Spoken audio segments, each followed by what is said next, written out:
Denver 7 Now is sponsored by Ferguson and BAC Appliance Center, the best in bath, kitchen, and lighting for your home. I'm Ann Trujillo with your Denver 7 Now update. And we begin tonight with the snowpack system moving into Colorado. And unlike the previous two storms, this one could interrupt your weekend and weekday plans. Meteorologist Stacey Donaldson is tracking it all for us. Stacey? This one has a little more power than the last couple that just basically raced through Colorado. Winter storm watch in effect for the Denver metro area as we go into Sunday and Monday. And then Sunday, we expect about 6 to 12 inches of snow behind a cold front that makes its way all the way down through the Front Range and the Eastern Plains. So it's going to be snowy and much colder. That afternoon high only 28 after a high of 70 on Saturday. And it looks like Monday will be a very icy drive in the metro. And we could see about 6 to 12 inches of snow here in Denver, off to the northeast 3 to 6 and 12 to 18 down to our southwest and up into the foothills and the mountains. So a little more significance with this snowstorm as we head into Sunday, Monday, even into Tuesday. A few more snow showers could be occurring. And then we stay in the 30s with those overnight lows in the single digits for Wednesday, 40s and 50s Thursday and Friday. Looks cold. Thank you, Stacey. A particularly raucous protest through an Aurora neighborhood has leaders considering limits on where and when demonstrations can occur. Contact 7 Investigates Jennifer Kovaleski is hearing from the councilwoman behind this, the ACLU and the neighbors caught in the middle. We left the area. No KKK. The sounds and chants forced this Aurora neighbor out of his own house. We had an obstruction out front here where we couldn't get in and out. As anti-ICE protesters took over his neighborhood, marching outside the house of the Aurora ICE facility warden. Go home! Get out of our neighborhood! A month since the chaos, Andrew, who asked us not to use his last name. I don't want to be subject to any protest myself. Says he's glad to see the city is considering new restrictions for targeted picketing like what happened last month. It's not appropriate, I don't feel, to have it in the neighborhoods. Councilwoman Francois Brigand drafted the amendment after hearing from neighbors like Andrew. Neighbors told me they couldn't let their children out in the evening to play because of the protest that was going on. The change better defines targeted or residential protests and sets parameters for when and where they can happen. It also makes obstructing streets and sidewalks illegal, a problem they had at the protests. We're making sure that the neighbors have privacy and that they're protected. The ACLU says most of the amendment strikes the right balance. There is a section of this ordinance that is very concerning. Legal Director Mark Silverstein is talking about the section which restricts picketing from 8:30 p.m. to 8:30 a.m. Overbroad restriction of the rights of free expression. That's not the intent. Brigand says her intent is to focus on targeted picketing, not all picketing, and is willing to make minor tweaks. If there's an amendment to our ordinance, I'd be happy to look at that. We didn't do anything to you. From neighbors like Andrew, this is about keeping the peace outside their front doors. It impacts so many people. You don't know what kind of violence or anything that will come along with it. In Aurora, Jennifer Kovaleski, Denver 7.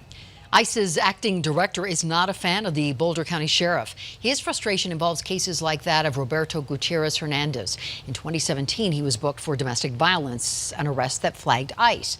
And knowing he wasn't in the country legally, ICE sent the sheriff's office a detainer request asking deputies to hold on to him for up to 48 hours after he would have been otherwise released. Well, the sheriff's office ignored it, and then less than a year later, that same man was arrested again, this time on accusations he sexually assaulted a child. It's a challenge, and I don't think the public quite understands what their politicians are doing with regard to putting themselves and their families at risk. My policies and my outreach to the immigrant community are based on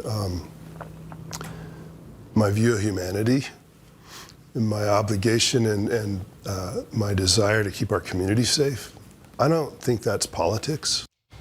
Sheriff Pelley added honoring detainers discourages immigrants from trusting police, which creates its own safety risk. Gutierrez Hernandez was eventually processed through the court system and is in ICE custody tonight. Tonight, Aurora Police say they have zero doubts a man they shot knew he was being approached by officers when he grabbed a gun.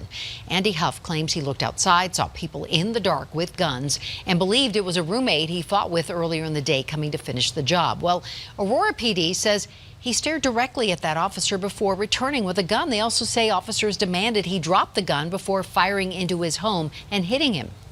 I don't know if Mr. Huff could hear that. Obviously, the door was closed, the window was closed.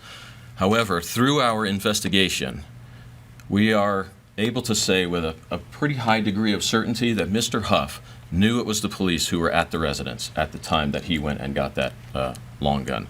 To lump it all in, it sounds like they're out of control. You know, they're just shooting first, and they don't care who they hurt, and they're getting away with it, it seems like.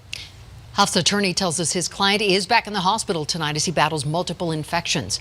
Police say they are not yet ready to release the body camera video. Huff's family also has not yet seen it. We know how hard cities are working to stop kids from taking up vaping, but what about helping the ones already hooked quit? Denver 7's Russell Haythorne met a teen who says he's trying desperately to kick the habit and is getting no help from the city.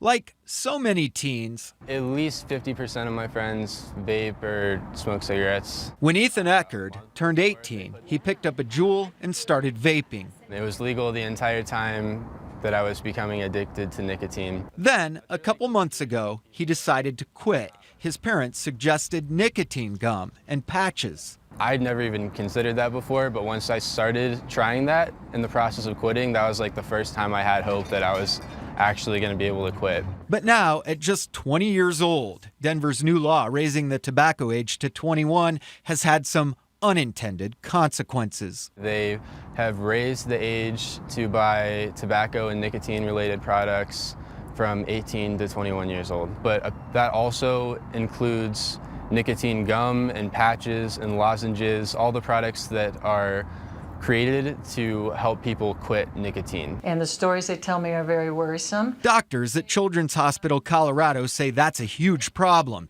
because there are now a lack of FDA-approved quit products for kids. We haven't researched what's the right quit response for kids.